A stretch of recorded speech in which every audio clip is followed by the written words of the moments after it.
पूर्णात् पूर्णमुदच्यते पूर्णस्य पूर्णमादाय पूर्णमेवावशिष्यते। ॐ शान्ति शान्ति शान्तिः। शङ्करं शङ्कराचार्यं केशवं बादरायणं सूत्रभाष्य कृतौ वन्दे भगवन्तौ पुनः पुनः।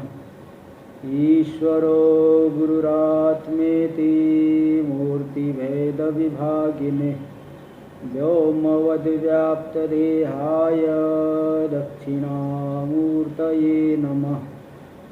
ॐ शान्ति शान्ति शान्तिः। जगतगुरु शंकराचार्य जी महाराज के द्वारा विरचित विवेक चूड़ामणि नाम का एक ग्रंथ, जो कि वेदांत का प्रकरण ग्रंथ है, इस पे हम लोग विचार कर रहे हैं।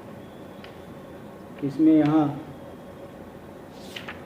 त्वम पदार्थ का शोधन किया गया। आत्मा अनात्मा का विवेचन के लिए पहले अनात्म पदार्थों को बताए, फिर माया और माया के कार्यों को बताए, फिर परमात्मा कौन है इसका उत्तर देने के लिए पहले आत्मा को बताया गया, उसका शोधन करके स्वयं प्रकाश है, व्यापक है, ये सब बता दिए। फिर आगे जो पिछला आया था 133वां श्लोक, वही सबका अनुभव करने वाला है, ये बताया गया। अब यहाँ पे वही परमात्मा ही जीव रूप से आया है, ये बताए। यहाँ पे भूमिका हम लोग पढ़ चुके थे इसका, 134 नंबर श्लोक इसकी भूमिका में आ गया था कि सर्वाणी रूपाणी विचित्य धीरः, धीर यानी परमात्मा, सभी रूपों का निर्माण करके नामानि कृत्वा, उनका नामकरण करके जो वाग व्यवहार करता हुआ विद्यमान है। और एक सूत्र भी दिखा दिया, अवस्थिते रीति काश कृत्न, ये ब्रह्म सूत्र का सूत्र है। सूत्र के अनुसार परमात्मा ही जीव भाव से इस शरीर में स्थित है। तो शोधित त्वम पदार्थ रूप से आत्मा का कथन करके अब तत्पदार्थ रूप से जो अनश्नन अन्य अभिचाकसी इत्यादि श्रुति में कहा गया है, कुछ नहीं करता हुआ, कुछ भोग नहीं करता हुआ, केवल देखते रहता है, ते बात। अथवा इसका दूसरी तरह से ये अवतरण भी किया जाता है, किसी टीका में मैंने पढ़ा था कि उस परमात्मा का अन्वेषण कहाँ करना चाहिए, कहाँ परमात्मा को ढूंढे। तो प्रश्नोपनिषद में जो षष्ठ प्रश्न आया है, सुकेशा भारद्वाज जी ने पिपलाद महर्षि से प्रश्न किया कि क्वासौ पुरुष, वह षोडशकल पुरुष कहाँ है। तो वहाँ पे उत्तर देना शुरू किए थे कि है वह अंतः शरीरे सौम्य स पुरुष, इस शरीर के भीतर ये सौम्य वह पुरुष है। उस पुरुष को ढूंढने के लिए कहीं जो है नदी के किनारे जाए, अथवा पहाड़ पे जाके बैठ जाए, गुफा में बैठ जाए, जंगल में, घने जंगल में जाके बैठे, तो ये सब भले चित्त की एकाग्रता के लिए ये सब स्थान है, किंतु आत्मा का अन्वेषण तो हृदय में ही होगा। हृदय में ही आत्मा का अन्वेषण, आत्मा की खोज होती है। आत्मा का कभी भी अनुभव करेगा तो हृदय में ही करेगा। इसलिए आत्मा का कहाँ अन्वेषण करे, ऐसी आशंका का उत्तर देने के लिए श्लोक नंबर 134 देखिए। अत्रैव सत्त्वात्मनिधि गुहायां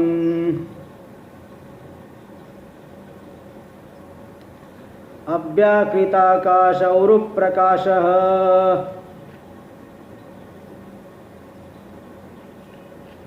आकाश उच्चैरविवत् प्रकाशते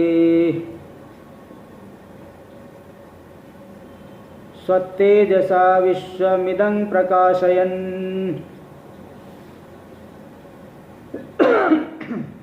अत्रैव,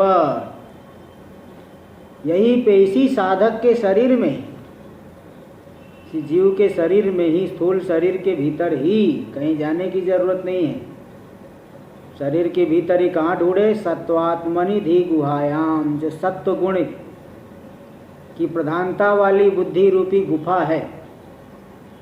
बुद्धि को शास्त्र में गुहा शब्द से कहा गया है, इसलिए तैत्तरीयोपनिषद में अयो वेद निहितम गुहायाम परमे व्योमन सोस्नुते सर्वान कामान ब्रह्मणा विपश्चितेति। यो वेद निहितम गुहायाम, जो इस गुहा के भीतर निहित, गुहा यानी बुद्धि। बोले बुद्धि को कैसे गुहा कह दिए भाई? तो वहाँ पे बताया गया कि बुद्धि रूपी बुद्धि गुफा के समान है। जैसे गुफा के भीतर कोई शेर बाघ आदि घुसे रहते हैं, छुपे रहते हैं, इसी प्रकार गुहु संवरणे धातु से गुहा शब्द बनता है। गुहते अथवा गूढ़ौ यस्याम पुरुषार्थौ, जिस बुद्धि में ही भोग और अपवर्ग रूपी पुरुषार्थ छुपे हुए है, इसलिए बुद्धि हो गई गुहा पद वाच्य। गुहा पद के द्वारा बुद्धि को इसीलिए कहा जाता है क्योंकि इस बुद्धि में ही छुपे हुए है भोग और अपवर्ग रूपी पदार्थ। जिसकी बुद्धि संसार में रमी हुई है, जब तक संसार में रम रही, भोग मिल रहा है, नाना प्रकार के सुख दुख का अनुभव कर रहा है, संसार से विरक्त हो गया तो फिर जो है चतुर्थ पुरुषार्थ मुक्ति की प्राप्ति कर लेगा। इस बुद्धि रूपी गुफा में ही, गुहा में ही भोग और अपवर्ग रूपी पुरुषार्थ गूढ़ है, छुपे हुए है, इसलिए इसको गुहा कहते हैं। तो जो सत्व गुण की प्रधानता वाली है बुद्धि रूपी गुफा, उसी बुद्धि रूपी गुहा में अव्याकृत आकाशे, अव्याकृत आकाश में, बुद्धि में ही उसके कारण रूप से जो अव्याकृत आकाश है, अव्याकृत आकाश शब्द का अर्थ है माया। अव्याकृत शब्द से माया को भी लिया जाता है उपाधि की प्रधानता से, और इसी अव्याकृत शब्द से ईश्वर को भी लिया जाता है उपहित चैतन्य की प्रधानता से। कहीं चैतन्य की प्रधानता से बात होती है, कहीं उपाधि की प्रधानता को लेकर के बात होती है। इसलिए उस बुद्धि रूपी गुहा में कारण रूप से जो अनुगत है अव्याकृत आकाश माया। जैसे घड़ा है तो घड़े के भीतर मिट्टी भी है, ऐसी बुद्धि भी है। बुद्धि है तो बुद्धि के भीतर कारण रूपी अज्ञान माया वहाँ पे कारण रूप से अनुगत है। इस सत्व गुण की प्रधानता वाली बुद्धि में जो अव्याकृत आकाश है माया, उस माया में ही उरूप प्रकाश, बहुत विस्तृत प्रकाश वाला हो करके वह आकाश यानी परमात्मा, व्यापक परमात्मा। परमात्मा कोई आकाश शब्द से कह दी क्योंकि व्यापक है। तो उस बुद्धि रूपी गुहा में, अव्याकृत आकाश में, माया में बहुत विस्तृत प्रकाश वाला वह परमात्मा उच्चय रविवत प्रकाशते, ऊपर जैसे आकाश में रवि के समान, जैसे रवि जो है सबसे उत्कृष्ट रूप से प्रकाशित हो रहा है, इसी प्रकार वह परमात्मा में ही सबसे उत्कृष्ट रूप से प्रकाशित हो रहा है, सबको प्रकाशित कर रहा है। जैसे एक ही रवि पूरे संसार को प्रकाशित कर देता है, ऐसे यह परमात्मा ही वहाँ पे अभिव्यक्त हो करके पूरे के पूरे अनात्म पदार्थों को प्रकाशित कर रहा है। कहे कौन से प्रकाश से प्रकाशित कर रहा है? स्वतेजसा, अपने चैतन्य रूपी ज्योति के द्वारा, तेज के द्वारा। विश्वमिदं प्रकाशयन, इस पूरे विश्व को प्रकाशित करते हुए वह वहाँ पे वर्तमान है।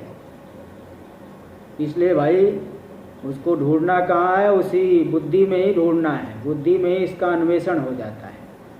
बुद्धि आदि के साक्षी रूप से, प्रकाशक रूप से जितने भी दृश्य है उन सब से बुद्धि हटाते चले जाओ। जो भी ज्ञान का विषय बन रहे हैं वह आत्मा नहीं हो सकता क्योंकि दृश्य है। संसार जैसे दृश्य है, आत्मा नहीं है। आत्मा तो उसका अधिष्ठान है। ऐसे बुद्धि आदि पदार्थों का जो प्रकाशक है वही आत्मा है, वही मैं हूँ, वही व्यापक परमात्मा है। इस तरह से महावाक्य में जो कहे, जिस प्रतिपादित अर्थ का बोध हो जाएगा इसी प्रकार से। देखिए टीका में दे रहे अत्रैव यानी साधक शरीरे एव, साधक के शरीर में ही जो बुद्धि है, बुद्धि कैसी? सत्वात्मा, सत्वात्मनि, सप्तमी है सत्वात्मा बुद्धि। सत्वम आत्मा यस्या, सत्व जिसका स्वरूप है यानी सत्व गुण की प्रधानता वाली। ऐसी धी गुहाया सा सत्वात्मा यानी सत्व प्रधाना जो बुद्धि है। तो या धी सैव गुहा, बुद्धि रूपी गुफा। बोले बुद्धि को कैसे गुहा कर दिए? बोले गुहु संवरणे इति धातुना, गुहु संवरणे धातु है, उस धातु से ही गुहा शब्द बनता है, इसलिए बुद्धि है गुहा, क्योंकि इसी में सब पदार्थ छुपे हुए हैं। विज्ञानमय कोशत्वेन आत्मानं संवृणोति इति, विज्ञानमय कोश रूप से यह आत्मा को ढक लेती है, इसलिए यह गुहा शब्द वाच्य है। गुहा शब्द के द्वारा बुद्धि को कहा गया है। तस्याम धी गुहायाम, उस बुद्धि रूपी गुहा में, गुफा में कौन है? माया। माया वहाँ कैसे है? क्योंकि कारण है। भाई घट है तो मृतिका तो रहेगी।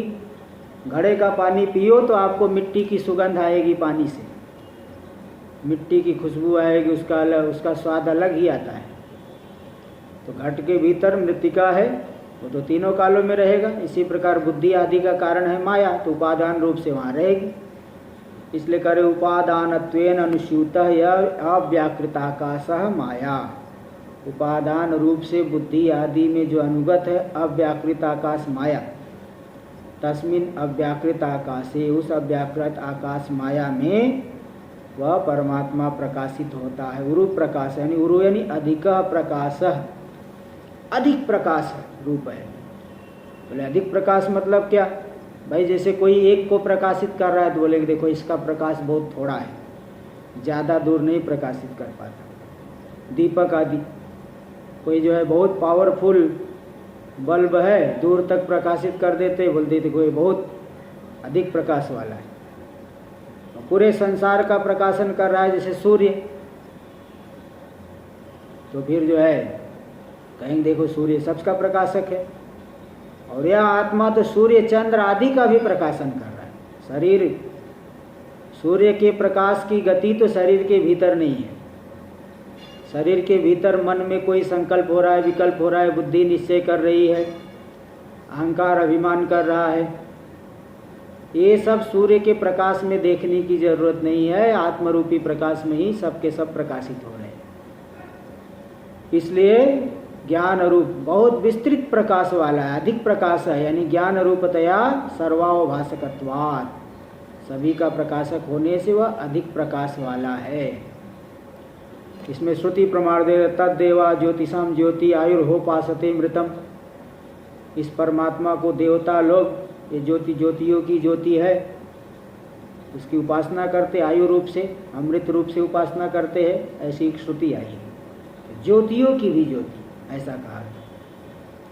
तो आकाश यानी परमात्मा, जो तृतीय पंक्ति श्लोक में आकाश, वहाँ आकाश यानी व्यापक परमात्मा। आकाश परमात्मा स्वतेजसा सूर्यादि सकल ज्योतिरवभासक ज्ञान रूप प्रकाशेन, सूर्यादि जितनी भी ज्योति है उन ज्योतियों का भी प्रकाशक जो ज्ञान रूपी प्रकाश। बिना ज्ञान के तो सूर्य चंद्र भी व्यर्थ ही है। कोई व्यक्ति गहरी निद्रा में सोया हुआ है, सूर्य प्रकाशित हो रहा है, चंद्र प्रकाशित हो रहा है, उसको क्या पता? भाई ज्ञान हो तो मालूम पड़े। तो आत्मा ज्ञान रूपी प्रकाश के द्वारा सभी का यह प्रकाशन कर रहा है। इसलिए श्रुति है ये न सूर्य तपसी तपति तेजसा युद्ध, जिस तेज के द्वारा सूर्य दीप्त होकर के, प्रदीप्त होकर के सब पूरे जगत को तपाता है, तो ऐसा जो तेज रूप है परमात्मा, तुच्छ प्रकाशते मतलब सर्वोत्कर्षेण भासते, सबसे उत्कृष्ट रूप से भाषित हो रहा है।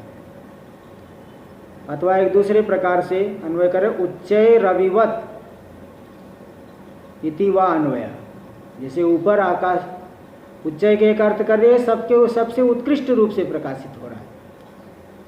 अथवा दूसरा अर्थ जैसे ऊपर रवि प्रकाशित हो रहा है, इसी प्रकार यह सबके ऊपर सबका प्रकाशक है। उच्चय रविवद इति वा अन्वय, आकाश मध्यवर्ती सूर्य इव, आकाश के भीतर सूर्य के समान प्रकाशित हो रहा है, प्रकाशित होता हुआ पूरे जगत को प्रकाशित कर रहा, करते हुए विद्यमान रहता है।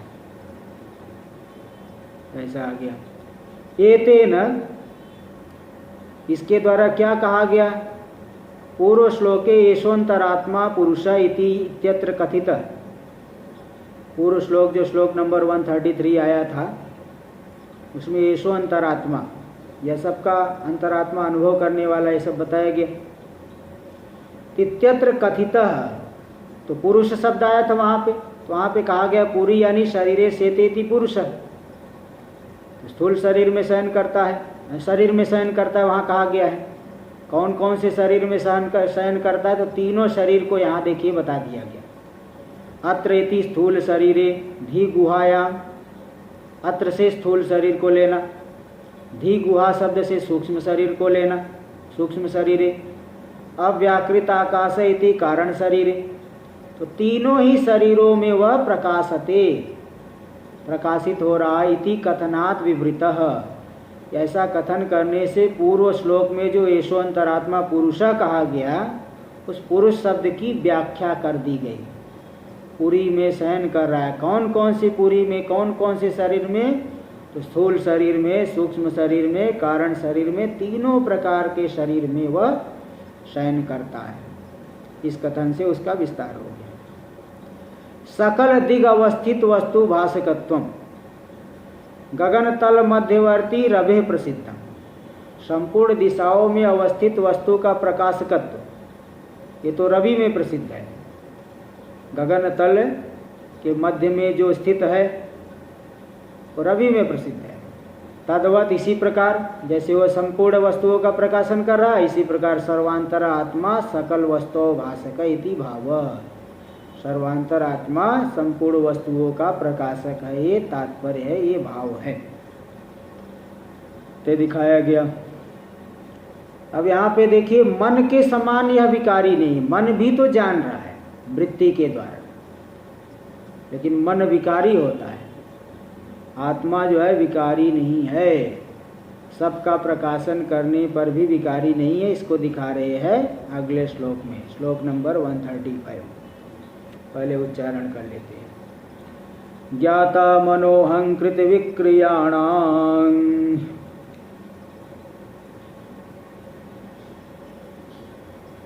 देहेन्द्रिय प्राणकृत क्रियाणां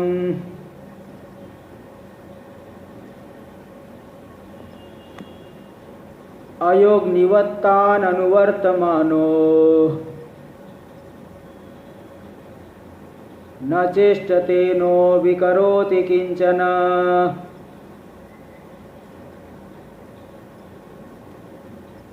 ज्ञाता मनोहंकृत विक्रियाणां, मन अहंकार बुद्धि जितने भी विकार विकृत होने वाले पदार्थ हैं, जैसे शरीर हो गया, मन हो गया, बुद्धि हो गई, तो जितने भी विकृत होने वाले पदार्थ है इन सब की विक्रियाओं का वह ज्ञाता है, जानने वाला, और सभी क्रियाओं को भी देख रहा है। देहेन्द्रिय प्राणकृत क्रियाणां, शरीर की क्रिया को, इंद्रियों की क्रिया को, प्राण में जो श्वास प्रश्वास चल रहा है इन सब को भी जानने वाला है। बोले भाई, इनके भीतर रह करके वह विकारी क्यों नहीं बन जाता? इनके भीतर रह रहा है तो भी विकारी क्यों नहीं होता? जैसे कोई जो है गाड़ी के भीतर बैठे हुए कार में, कार एक्सीडेंट हो जाए तो उसके भीतर के आदमी भी कोई घायल हो जाता है, कोई मर जाता है, कोई कुछ हो जाता है। शरीर के भीतर है, शरीर में विकार हो रहा है, यह क्यों विकारी नहीं होता? तो बता रहे, उदाहरण दे रहे, अग्नि के समान देखिए, अयोग्निवत, अयो यानी लोहे का गोला, लोहे के गोले को आप गर्म कर दो तो गोला जिस आकार का होगा, त्रिकोण होगा तो अग्नि भी त्रिकोण दिखेगी। लोहे का वो जो पदार्थ है अगर गोल है तो अग्नि गोल दिखेगी, त्रिकोण है तो त्रिकोण दिखेगी, आयताकार है तो वह भी आयताकार अग्नि दिखेगी। अग्नि गोले के आकार को, लोहे के आकार को धारण करने पर भी वह अग्नि विकृत नहीं होती है। भले उपाधि का अनुसरण करते हुए दिख रही, उपाधि के अनुसार दिख रही है, लेकिन वह वास्तव में उन उपाधियों से असंपृक्त है। अग्नि उसमें कोई विकार नहीं, कोई चेष्टा नहीं। गोले को दूर फेंक दो, ऐसा लगेगा अग्नि जो है भाग गई उधर, वहाँ से ले आए ऐसा लग रहा अग्नि आ रही। इस तरह से तो उसका अनुसरण करते हुए दिखने पर भी वास्तव में अग्नि में कोई विकार नहीं। अयोग निवत तान अनुवर्तमान, तो जैसे लोहे के गोले में अग्नि जो है गोले का अनुसरण करती है, इसी प्रकार शरीर आदि के भीतर रहते हुए बुद्धि आदि का अनुसरण करते हुए भी वास्तव में न चेष्टते, जैसे अग्नि चेष्टा नहीं करती ऐसे आत्मा भी न चेष्टा कर रहा है, नो विकरोति कंचन, और न ही किसी को विकृत करता है। यह आत्मा ज्ञाता आत्मा नो विकर कि कुछ भी इसको विकृत नहीं करता, कुछ भी इसको विकृत नहीं करता, कोई भी इसको विकृत नहीं कर सकता। इस तरह से उन सब का अनुसरण करते हुए भी यह विकृत नहीं होता। हाँ जी, क्या कर रहे हैं?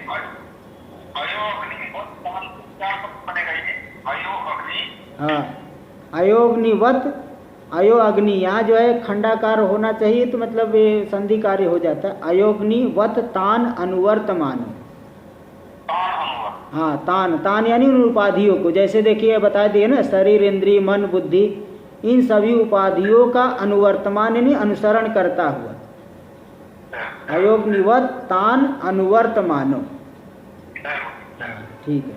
चलिए, न चेष्टते नो विकरोति किंचन। टीका में देख लीजिए, मनोहंकृति विक्रियाणाम, मन अहंकार, अहंकृति मतलब अहंकार जो अभिमान करने वाली वृत्ति है। मनस्य अहंकृतिश्च मनोहंकृति, मन और अहंकार ये दोनों मनोहंकृति। तयोर विक्रिया, उनका जो विकार है, मन में संकल्प विकल्प होता है, अहंकार अभिमान करता है। तासाम ज्ञाता, उन सभी विकारों का यह आत्मा ज्ञाता है। काम संकल्प आदि ना मनोविक्रियाणाम, काम संकल्प आदि जो मन के विकार है, मन के विकार हो गए कामना संकल्प आदि, काम संकल्प विकल्प। और अहंकार के विकार क्या है? गर्व दर्पादि ना, गर्व करता, अभिमान करता, दृप्त हो जाता है, फूल जाता है। कोई जो है अनुकूल परिस्थिति मिली बहुत एकदम अपने आप को बड़ा मानने लगा।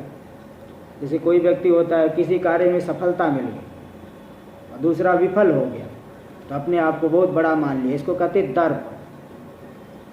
दर्प करने से व्यक्ति जो है धर्म का अतिक्रमण करता है, ये दर्प, ये हो गया दर्प। तो गर्व दर्पादि नाम अहंकार विकाराणाम आंतराणाम ज्ञाता, जो गर्व दर्प आदि जो अहंकार के विकार है आंतर शरीर के भीतर, उन सभी विकारों का यह ज्ञाता है। तो केवल बाहर वाले को, अंदर वाले को ही जान रहा है ऐसी बात नहीं, बाहर वालों को भी। तथा बाह्यानाम, इसी प्रकार जो शरीर के बाहर होने वाले देह इंद्रिय प्राण कृत क्रियाणाम, शरीर इंद्रिय और प्राण आदि में जो जो क्रिया हो रही है, देखो यहाँ समास विग्रह दे रहे, देहश्च इंद्रियाणि च प्राणश्च इति च देहेंद्रिय प्राणाः तय कृता क्रिया, इनके द्वारा की जाने वाली क्रिया हो गई देहेंद्रिय प्राण कृत क्रिया। देह शब्द से किसको लेना है? देह शब्दे न कर्मेंद्रियाणाम विवक्षितत्वात्, देह शब्द के द्वारा कर्मेंद्री को ले लेना, कर्मेंद्री विवक्षित है। और वचनादि नाम चक्षु, हाँ वचनादि नाम, और चक्षुरादि ज्ञानेन्द्रिय व्यापाराणाम, देखो देह शब्द से कर्मेंद्रिय विवक्षित, उनके व्यापार हो गए वचन आदि, वचन आदान विहरण उत्सर्ग आनंद, वाणी के द्वारा बोलते हैं, हाथ के द्वारा आदान करते हैं, पैर के द्वारा विहरण गमन करते हैं, उत्सर्ग पायोर इंद्रिय के द्वारा उत्सर्ग और उपस्थ इंद्रिय के द्वारा आनंद, ये वचन आदि कर्मेंद्रियों के व्यापार। और चक्षुरादि ज्ञानेन्द्रिय व्यापाराणाम, चक्षुरादि ज्ञानेन्द्रिय के व्यापार है दर्शन श्रवणादि नाम, दर्शन श्रवण, हाँ तो चक्षु के दर्शन हो गया, श्रोत्र का श्रवण हो गया, ग्रहण किसी द्वारा गंध ग्रहण हो गया, स्पर्श इंद्रिय के द्वारा स्पर्श का ग्रहण, रसन इंद्रिय के द्वारा रस का ग्रहण, इनको भी जानता है। और प्राण व्यापारस्य उच्छ्वास निश्वास आदिश्च, प्राण का व्यापार उच्छ्वास निश्वास आदि, इन सब का ज्ञाता, सभी का वह ज्ञाता है। कोई भी चीज़ उससे बच के नहीं जा सकती, ऐसी कोई वस्तु नहीं जो उससे बच के चली जाए, सबको जानने वाला। सकलांतर बाह्य विकार साक्षिणस तस्य निर्विकारत्वम। बोले भाई इतने जो है बाहर भीतर सभी विकारों को देख रहा है तो उसका विकृत क्यों नहीं होता है? साधारण व्यक्ति जो है कोई इष्ट वस्तु को देख ले तो राग उत्पन्न हो जाता है, अनिष्ट वस्तु को देख ले द्वेष उत्पन्न हो जाता है, कहीं पे कामना उत्पन्न हो गई, कहीं कुछ हो गया। साधारण व्यक्ति जो है देख करके भी विकृत हो जाता है मन आदि। आत्मा सकल अंतर्बाह्य विकार का साक्षी फिर भी निर्विकार कैसे है? तो निर्विकारत्व को बता रहे अयोग्निवत। अग्निरिव इति अग्निवत, यथा अग्नि ही, अग्नि जैसे दीर्घम व वर्तुलम व अयः, अयः यानी लोहा, अयः का अर्थ होता है लोहा। चाहे लोहा दीर्घ हो, चाहे वर्तुल यानी गोल हो, चाहे लोहा दीर्घ बड़ा लंबा हो तो वर्तुल यानी गोल हो, वर्तुलम व अयः लोहा, उन सभी का अनुवर्तमान है, उन सभी का अनुवर्तन करती है अग्नि। लोहे को गर्म कर दिए तो जैसा लोहा है वैसे ही अग्नि दिखाई पड़ेगी। तथा तथा व्यवहारियते, वैसे वैसे अग्नि का व्यवहार किया। देखो अग्नि गोल है, अग्नि लंबी है, अग्नि चौड़ी है, अग्नि वर्गाकार है, तो ये सब व्यवहार किया जाता है। न वस्तुतः दीर्घ वर्तुलत आदि भाग, वास्तव में अग्नि दीर्घ अथवा वर्तुल आदि की भागी नहीं हो जाती। दीर्घत्व वर्तुलत्व आदि की भागी नहीं, दीर्घ हो जाए अग्नि वर्तुल हो जाए, वास्तव में नहीं होती, उपाधि के अनुसार वैसी दिखती है। एवं तान, इसी प्रकार उन सभी तान मनोहंकृति देहेंद्रिय प्राणान, मन अहंकार शरीर इंद्रिय प्राण, इन सब का अनुवर्तमान है, अनुसरण करता हुआ वह आत्मा सभी के भीतर है, सभी के भीतर रह करके सबका प्रकाशक है। और विवेचन नहीं करने से ऐसा लग रहा है मन आदि के साथ मिला हुआ है, अलग से नहीं मालूम पड़ता है, लेकिन वास्तव में अलग ही है। तो अनुवर्तमान अनुसरण करते हुए भी व्यापित्वेन स्वच्छत्वेन च सर्वत्र प्रतिबिंब मानोपि, व्यापी है और स्वच्छ है, इसलिए सर्वत्र प्रतिबिंबित हो रहा है।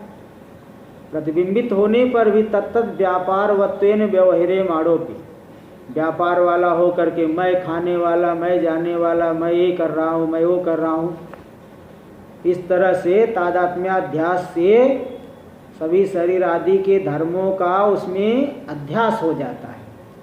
मैं बूढ़ा हो गया, मैं जवान हूँ, मैं ऐसा हूँ, बालक हूँ, तत्त व्यापार वाला हो रूप से, व्यापार से विशिष्ट रूप से उसका व्यवहार होने पर भी व्यवहारीय माड़ोपी, व्यवहृत किए जाने पर भी वस्तुतः न चेष्टते, वास्तव में वह चेष्टा नहीं करता, मतलब स्वयं न विक्रियते, है ना, स्वयं विकृत नहीं होता तो दूसरे को विकृत कर देता है। बोले नहीं, न तो स्वयं विकृत होता है न किसी को विकृत करता है।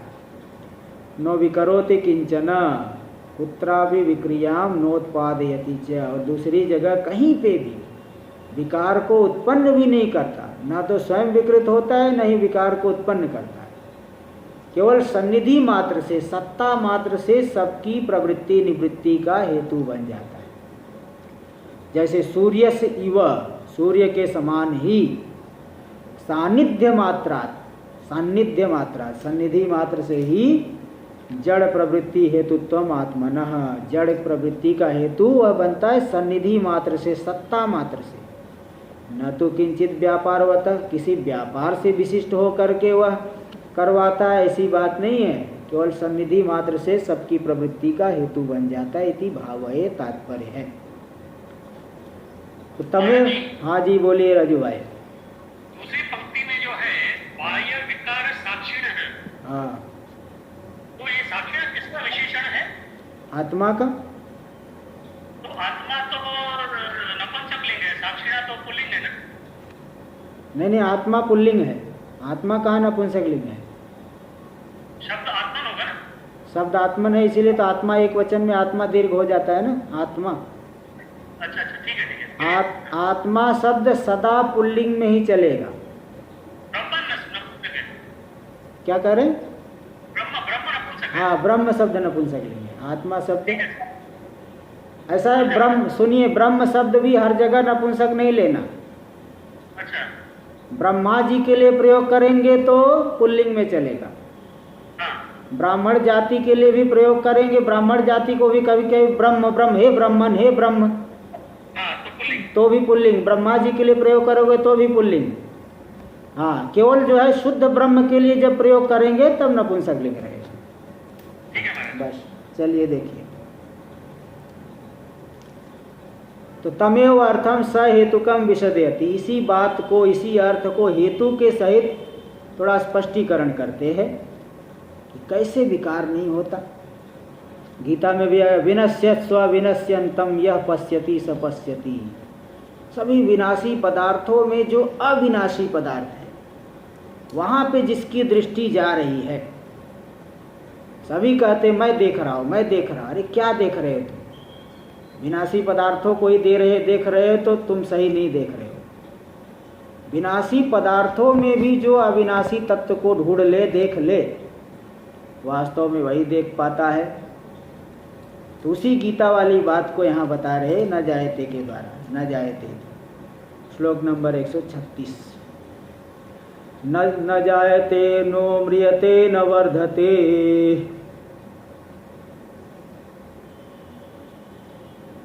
न क्षीयते नो विकरोति नित्यः,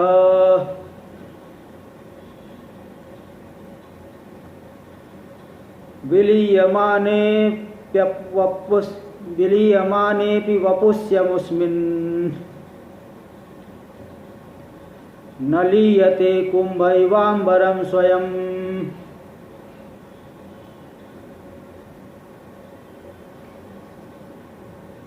न जायते नो म्रियते न वर्धते। छह के छह विकार आप लोग जानते हैं। यास्क मुनि एक हुए हैं निरुक्त। निरुक्त यानी वैदिक कोश। छह, क्योंकि छह वेदांग भी होते हैं। छह, चार वेद है तो, और छह वेद के अंग भी है। शिक्षा, कल्पो, व्याकरणम, निरुक्तम, छंदो, ज्योतिषम। तो निरुक्त मतलब वैदिक कोश। उस वैदिक कोश में 6 भाव विकार बताए हैं यास्क मुनि ने। जायते, अस्ति, वर्धते, विपरिणमते, अपक्षीयते, विनश्यति। जायते मतलब जन्म रूपी विकार। अस्ति यानी व्यवहार योग्यता, पहले वस्तु उत्पन्न होगी, व्यवहार के योग्य बनेगी। फिर वर्धते, विपरिणमते, वृद्धि, वर्धते यानी वृद्धि को प्राप्त करेगा, बढ़ेगा। कोई भी जो है पैदा होता है, बढ़ जाता है बाद में। कोई भी जीव जंतु है, कोई भी शरीर है, बढ़ता है। तो वर्धते, विपरिणमते, विपरिणमित होता है, दाढ़ी मूछ आदि आ गई, नाना प्रकार के विपरिणाम होता है। फिर अपक्षय भी होना शुरू हो जाता है, फिर एक दिन विनष्ट हो जाता है। तो 6 भाव विकार। लेकिन आत्मा में कोई भी भाव विकार नहीं है, क्योंकि सबसे पहला भी नहीं, न जायते, वह पैदा ही नहीं होता। और न म्रियते, मरता भी नहीं है। पैदा भी नहीं होता, मरता भी नहीं, क्या बंध्या पुत्र जैसा है क्या?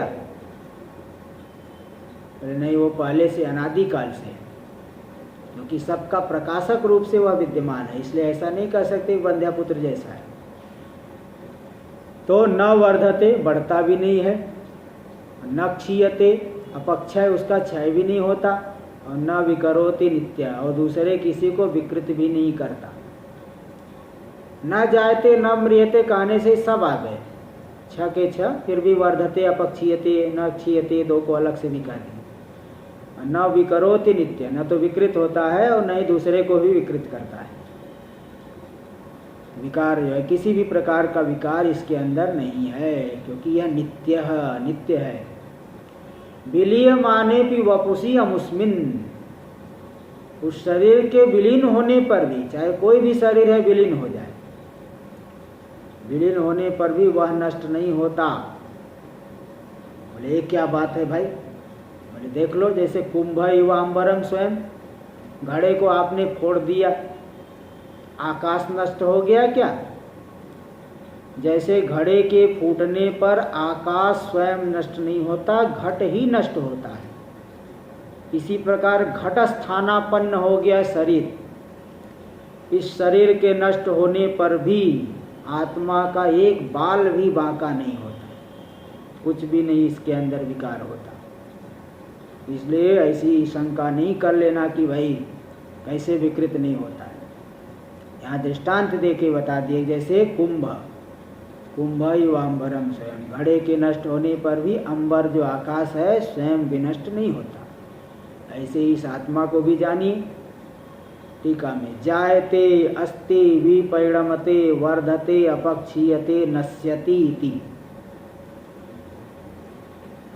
तो ये सब 6 भाव विकार हो गए। जायते अस्ति, अस्ति खंडाकार यहाँ पे चाहिए। विपरिणमते मतलब विपरिणाम होता है, वर्धते बढ़ता है, अपक्षीयते ने अपक्षय अवयवों का विश्लेष होने लगता है, और नश्यति यानी नष्ट हो जाता है। तो कुल मिला के 6 कौन कौन है? जनन स्थिति विपरिणाम वृद्धि अपक्षय विनाशा शरीर आदे दृष्टा षड विकारा। शरीर आदि के 6 विकार। जनन यानी उत्पत्ति, अस्थि यानी स्थित है, व्यवहार के योग्य हो रहा है, स्थित है। पैदा होके ही मर गया तो फिर अस्थि ऐसा थोड़ी कहेंगे। पैदा होकर के वर्तमान है तो इसलिए कहते हैं उसकी स्थिति है। और तीसरा विपरिणामते विपरिणाम, चौथा वर्धते यानी वृद्धि, वृद्धि दकार छूट गया है, वृद्धि वृद्ध्य, अपक्षय अपक्षीय से अपक्षय, और नश्यति यानी विनाश। ते षड भाव विकारा, षड विकारा शरीरादे दृष्टा। 6 भाव विकार शरीर आदि में देखे गए हैं, अन्य में नहीं देखे गए। शरीर आदि में, आत्मा में नहीं देखे गए, शरीर आदि में ही देखे गए। हाँ जी सुनवाल जी।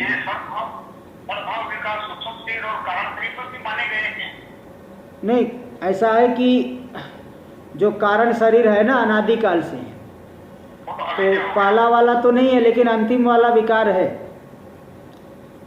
अंतिम वाला विकार तो है, उसका नाश होता है, और वह स्वयं मतलब स्वरूपतः परिणमित नहीं होने पर कार्य रूप से परिणत होती है। कार्य रूप से माया का परिणाम में जगत है, इसलिए माया को परिणामी उपादान माना गया। परिणमित तो होती है, इसलिए आत्मा जैसा एक रस है वैसे वह माया नहीं है। और सूक्ष्म शरीर जो है उसकी एक बार उत्पत्ति हो जाती है, एक बार तो उत्पत्ति मानी गई है भले अनादिकाल से, लेकिन एक बार उत्पत्ति दिखाई गई है उसकी, और उसका नाश भी होता है। और सूक्ष्म शरीर में कितने विकार होते हैं, मन जो है बदलते रहता है, बुद्धि बदलती रहती है ना। इसलिए और हर एक शरीर में देखिए सूक्ष्म शरीर की, अब किसी जैसे हम लोग मनुष्य शरीर में 5 ज्ञान इंद्रियों की विशेष रूप से अभिव्यक्ति हो रही है, लेकिन अन्य जीवों के शरीरों में सभी गोलक नहीं है। इसलिए सभी ज्ञान इंद्रियों की, सभी कर्म इंद्रियों की विशेष रूप से अभिव्यक्ति सभी शरीरों में नहीं है। इसलिए वहाँ भी कुछ न कुछ जो है परिणाम, एक रस तो नहीं कह सकते। मन बदल रहा है, बुद्धि बदल रही है, विनाश होता है। इसलिए 6 के 6 भले न घटाइए, किंतु 3, 4, 2 ये सब मिल ही जाएंगे आप। ठीक है, आगे देखिए। अयम परमात्मा नित्य है। तो शरीर आदि में सब विकार होते हैं। शरीर, स्थूल शरीर में 6 भाव विकार, अन्य में कुछ कम है, लेकिन अयम परमात्मा नित्य है। लेकिन यह परमात्मा तो नित्य है, यानी उत्पत्ति विनाश आदि शून्य है, उत्पत्ति विनाश आदि से शून्य है। अतः न जायते मतलब नोत्पद्यते, उत्पन्न नहीं होता, नो म्रियते न नश्यति, न तो मरता है यानी नष्ट नहीं होता। अब जब पहला और अंतिम नहीं हुआ तो बीच वाले भी नहीं होंगे। अतः आद्यंत विकार शून्यत्वात्, आदि और अंतिम विकार से शून्य होने से बीच वाले भी विकार उसमें नहीं है। न वर्धते यानी न वृद्धि रूप विकारवान भवति, वृद्धि रूपी विकार वाला वह नहीं होता। एवं न क्षीयते, अपक्षय रूप विक्रियावान न भवति, अपक्षय रूपी विकार वाला भी वह नहीं होता। उत्पत्तेर अभावात्, अब जब उत्पत्ति नहीं हो रही है तो तद अनंतरकालिक स्थितिरपि नैव अस्ति, उत्पत्ति के बाद होने वाले जो अस्ति विकार, व्यवहार योग्यता, स्थिति, वह भी नहीं है। और नित्यत्वेन निरवयत्वात्, वह नित्य है इसलिए निरवय है। निरवय होने से विपरिणामो नास्ति, विपरिणाम माया का विपरिणाम होता है, क्योंकि माया जो है तीन गुणों को लेकर के सावयव कह सकते हो। सावयव भी कभी कभी बोले तीन गुण है तो कैसे निरवयव है, उनका विनाश भी होता है, इसलिए सावयव भी नहीं कहते तो अनिर्वचनीय कह देते हैं, लेकिन उसका भी विकार माया का तो होता है। इसलिए बता दिए कि नित्य होने से निरवयव होगा, निरवयव होने से नित्य है, इसलिए उसका भी परिणाम भी नहीं है, नास्तीति भाव। स्वयं विक्रियावता एवं अन्यत्र विकार हेतुत्वा, जो स्वयं विकारी है वही अन्यत्र विकार का हेतु बनता है। स्वयं ही विकारी नहीं तो अन्यत्र विकार का हेतु कहाँ बनेगा, इसलिए दूसरे को भी वह विकृत नहीं करता है आत्मा।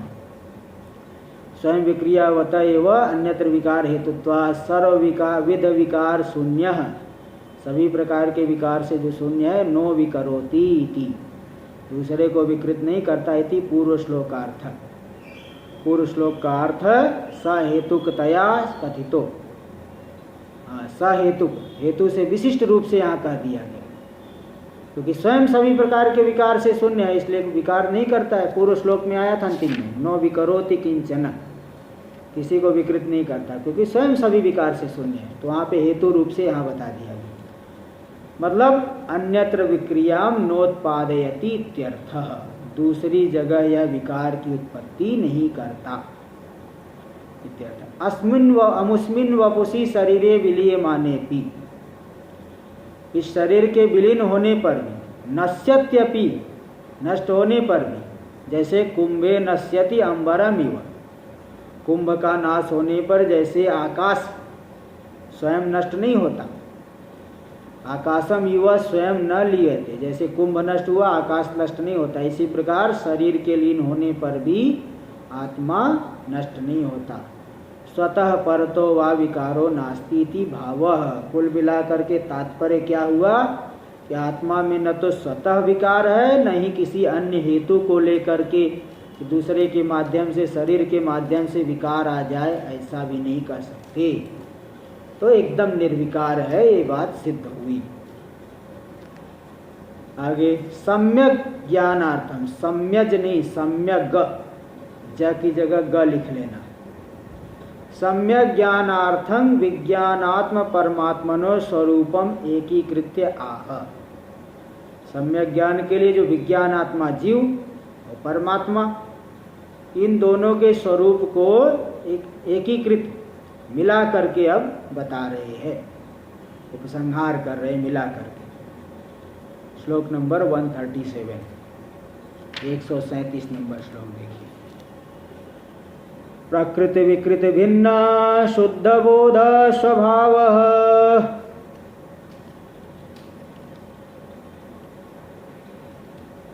सदसदिदमशेषं भाषयन् निर्विशेषः,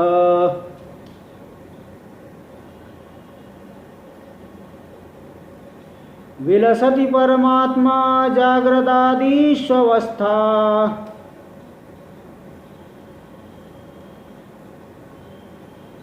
स्वहमहमिति साक्षात् साक्षी रूपेण बुद्धेः।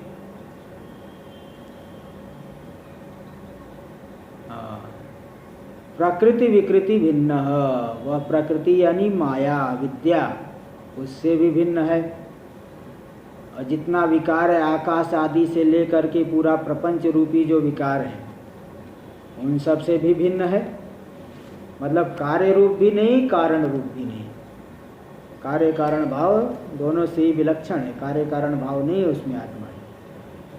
तो शुद्ध बोध स्वभाव, शुद्ध ज्ञान स्वरूप है, ज्ञान रूप है, आत्मा केवल ज्ञान रूप है। इसलिए बारंबार बताया जाता है कि भाई चाहे अंधेरे कमरे में बैठे हो, मन में एक छोटा सा संकल्प भी उठ जाए तो बताओ आप कैसे जान लेते हो? एकदम गहरा अंधेरा, घना अंधेरा, अकेले बैठे हो, कोई है भी नहीं, और मन में एक छोटा सा भी संकल्प उठा, लेकिन उस छोटे से संकल्प को भी आप प्रकाशित कर देते हो, जान जाते हो। इसलिए यह शुद्ध बोध स्वभाव है, शुद्ध ज्ञान स्वरूप वाला है। सद असद इदम अशेषम भाषयन निर्विशेष, पूरे संसार का प्रकाशन कर रहा है लेकिन स्वयं निर्विशेष है। सद असद इदम अशेषम, सद और असद। देखो सद असद से यहां लेना, सद से लेना पृथ्वी जल तेज,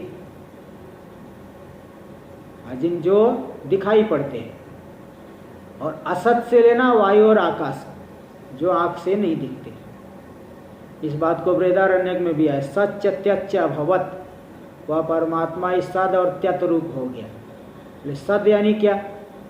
तैतरीय उपनिषद में है, सच त्यच अभवत।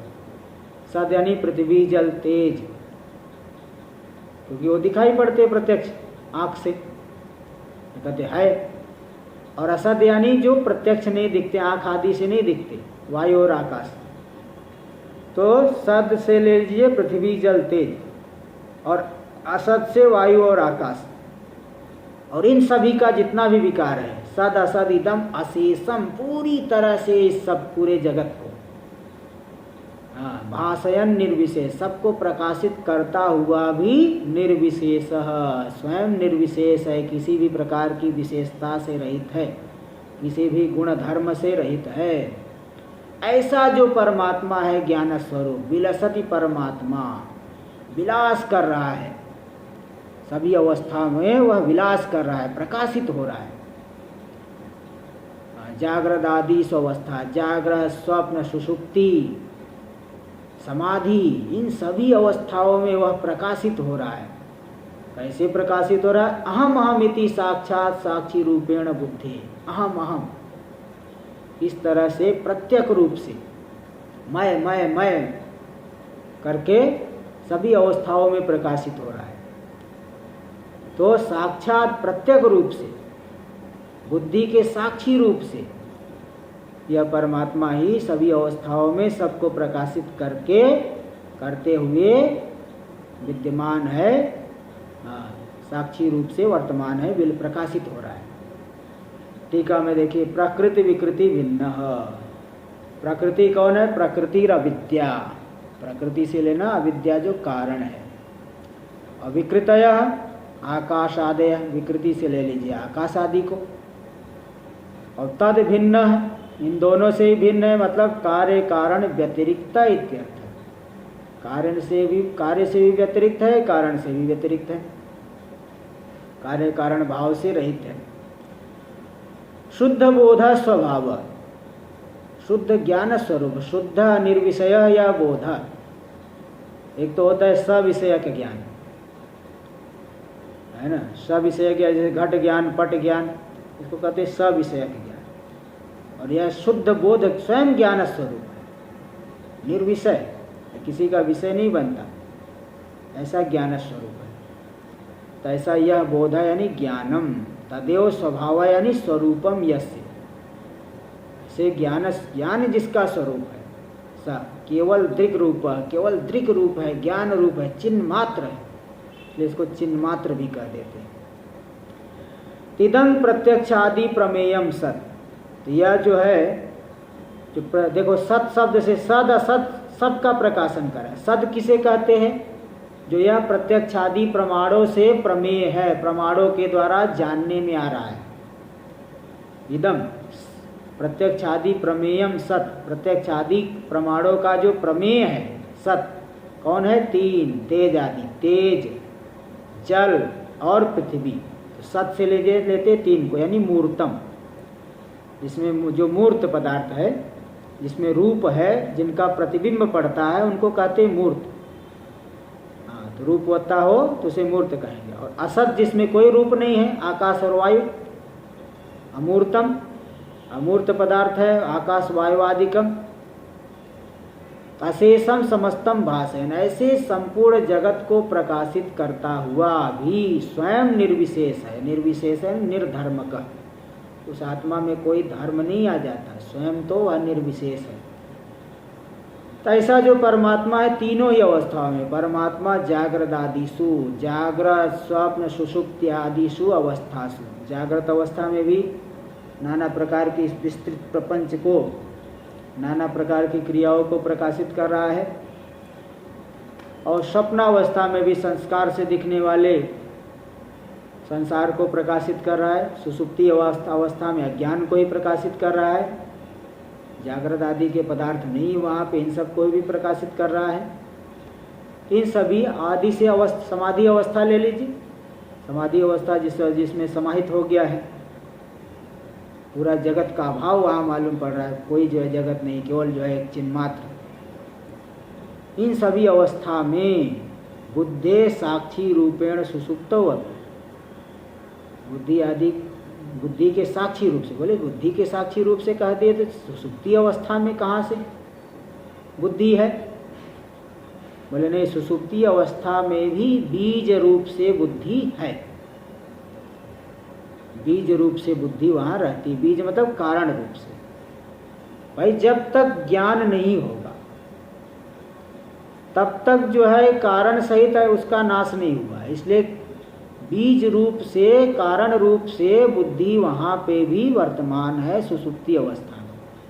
और रही बात समाधि अवस्था में, समाधि अवस्था में भी समाधि के बाद अगर व्यवहार काल में आ रहा है ज्ञानी, तो कैसे व्यवहार कर रहा है? तो वहाँ ज्ञान तो नहीं, किंतु अज्ञान का एक लेस व्यवहार को देख करके कल्पना की जाती है।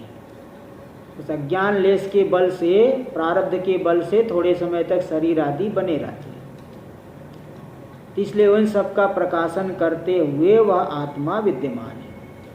सुसुप्तो भी बीजात्मना बुद्धे सत्वात्, सुसुप्ति में भी बीज रूप से बुद्धि है, इसलिए बुद्धि के साक्षी रूप से ऐसा कह दिए सभी अवस्थाओं में प्रकाशित कर। अहम अहमिति साक्षात प्रत्यक्षतया विलसति, अहम अहम मैं, इस प्रकार से साक्षात रूप से, प्रत्यक्ष रूप से, सर्वांतर रूप से, जीव रूप से वही प्रकाशित हो रहा है, वही जो है परमात्मा ही आम आम इस रूप से प्रकाशित हो रहा है। बुद्धि आदि का भी साक्षी रूप से आम आम इस प्रकार से वह प्रकाशित हो रहा है। तो ये तो बता दिए कि यहाँ जीवात्मा परमात्मा को के स्वरूप को मिला करके यहाँ दिखा दिए, तो वही जो है प्रत्यक्ष रूप से, सर्वांतर रूप से आम आम इस प्रकार से प्रकाशित हो रहा है। अभेदेन परमात्म विज्ञाने। हाँ जी बोलिए। ये जो यहाँ पर सुक्ति में आपने बोला समाधि में लेती, तो तुरीय भी लेना पड़ेगा। क्या कर रहे हैं? सुषुप्ति आदिशु में। हाँ, आदि से वही तो वही बता दे, समाधि दशा। तुरीय नहीं, वही तुरी हो गई, समाधि कहो तो तुरी कहो, एक ही बात है। और उसके ऊपर भरत की अमूर्त में तो आकाश और वायु है, तो फिर आदि क्यों लिखा है? आकाश वायुवादिकम अमूर्तम। अच्छा वही है।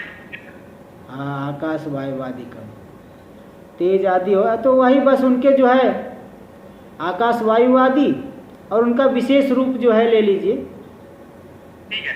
घटाकाश जैसे कह देंगे, विशेष रूप को आदि से ले लीजिए। वैसे तो आदि देने की जरूरत नहीं थी वहाँ पे, आकाश आदिकम देते तो दो ही है ना, वो तो तेज आदि तो तीन हो गए, मूर्त तो तीन होगा, मूर्त दो ही है, तो इसलिए आदि पद देने की जरूरत इन्होंने दे दिया, तो विशेष रूप से ले लीजिए कुछ जो घटाकाश हो जैसे है, अथवा हाँ उन विशेषों को ले लेंगे। अवान्तर भेद को ले लेंगे, जैसे ब्राह्मण, अब ब्राह्मण में भी अवान्तर भेद बहुत है, तो ऐसे सभी में, वैश्य में, क्षत्रिय में, सभी अवान्तर भेद बहुत है, अवान्तर भेद को भी ले लेते कभी। हाँ चलिए आगे देखिए। अभेदेन परमात्म विज्ञाने मनोनियमनम, देखो अभेद रूप से परमात्मा को जानना है तो सबसे पहली बात तो मन को नियमित करना पड़ेगा। अब ऐसा नहीं कि मन हमारा विषयों में घूमते रहे और हम परमात्मा को भी जान ले, है ना। बोले भाई ज्ञान से मुक्ति हो जाती है, बोले हाँ महाराज, अगर मुक्ति मिलती तो मिल जाए, किसे नहीं चाहिए, मुफ्त में मिले तो सब ले ले, लेकिन मुफ्त में नहीं। यहाँ पे जो है मन को नियमित करना पड़ेगा, मन को एकाग्र करना पड़ेगा। और मन एकाग्र होगा तो बुद्धि भी स्वच्छ हो जाएगी, प्रसन्न हो जाएगी। अभेदेन परमात्म विज्ञाने मनोनियमनम, मन का नियमन करना, मन को जो है बांध लेना, नियमित कर देना। और तद द्वारा बुद्धि प्रसादम, और मन नियमित हो गया तो उसके माध्यम से बुद्धि भी प्रसन्न हो गई, स्वच्छ हो गई। इन दोनों को हेतु कुर्वन, हेतु बनाते हुए ब्रह्म संस्थो अमृतत्व मेति, तो जब मन भी नियमित हो गया, बुद्धि भी प्रसन्न हो गई, तो ब्रह्म में सम्यक रूप से स्थित हो गया जो, तो ब्रह्म में सम्यक रूप से स्थित हो गया तो अमृतत्व में अमृतत्व की प्राप्ति कर लेता है। इति श्रुत्यर्थम, ये श्रुति छांदोग्य उपनिषद में बात आई है। ब्रह्म संस्थो अमृतत्व में थी। इस श्रुति के अर्थ को शिष्य के प्रति उपदेश कर रहे हैं नियमित इत्यादि श्लोक के द्वारा। अब इसका आगे का विचार हम कल करेंगे। ओम पूर्णमद पूर्णमिदं पूर्णात् पूर्णमुदच्यते पूर्णस्य पूर्णमादाय पूर्णमेवावशिष्यते। ओम शांति शांति शांति। शंकरं शंकराचार्यं केशवं बादरायणं सूत्रभाष्य कृतौ वन्दे भगवन्तौ पुनः पुनः। ईश्वरो गुरुरात्मेति मूर्तिभेदविभागिने व्योमवद्व्याप्तदेहाय दक्षिणामूर्तये नमः। ओम शांति शांति शांति। ओम नमो नारायण।